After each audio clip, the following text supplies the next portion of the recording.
A couple of weeks ago, we got a Mercedes-Benz key fob for repair, which we diagnosed with a faulty battery. The battery was almost completely discharged.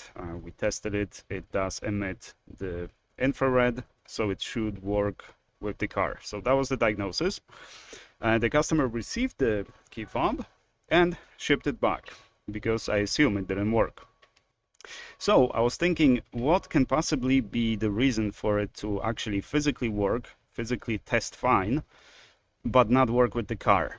Well, obvious answer would be that perhaps this is someone mixed up the keys, and this is not the key. That is for your car. You grabbed someone else's key and someone else grabbed your key, right? They look the same, but after further information I received from the customer. So this was sitting in the safe. That is the key that he got with the car. So assumed a original key fob. And he kept it in the safe. He doesn't remember whether it has been dropped or not. But even if it has been dropped, I would expect it to just do nothing. When you click the button, it just doesn't communicate. But this one communicates perfectly. All the buttons are working on this one.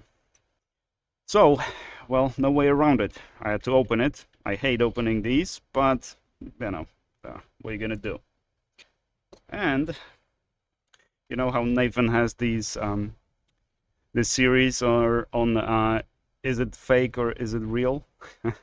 So let's see, is it fake or is it real? So by fake, I don't mean that it's not gonna work or, it should work. If you program it to the car, it should work. Possibly not all of them, but the aftermarket keys are not worth a repair.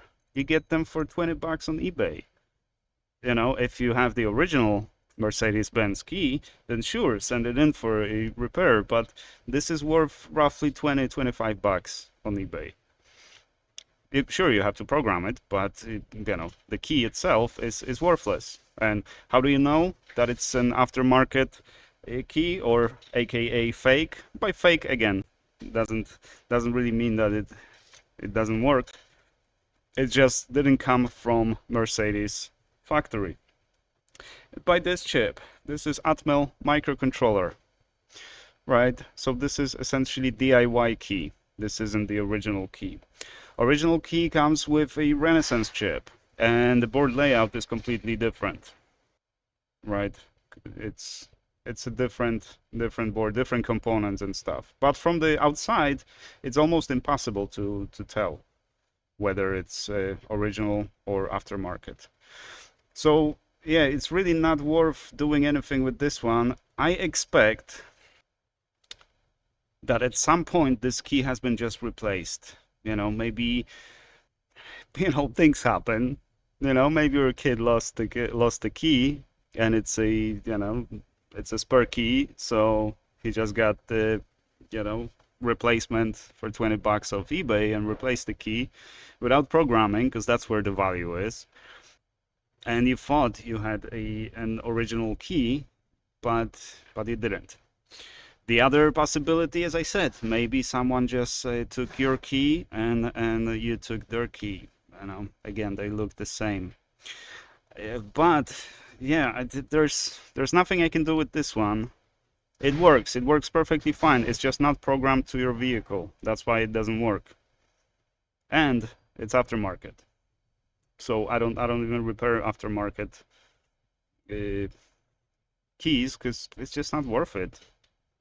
So if you want, I can ship this one back, or yeah, because it should work if you program it. Or if you suspect that anything's wrong with this, just get another one for 25 bucks off eBay, and that's gonna solve your problem. Yeah, it's really too bad. I'm sorry about this. I hate discovering things like that, but sometimes I do.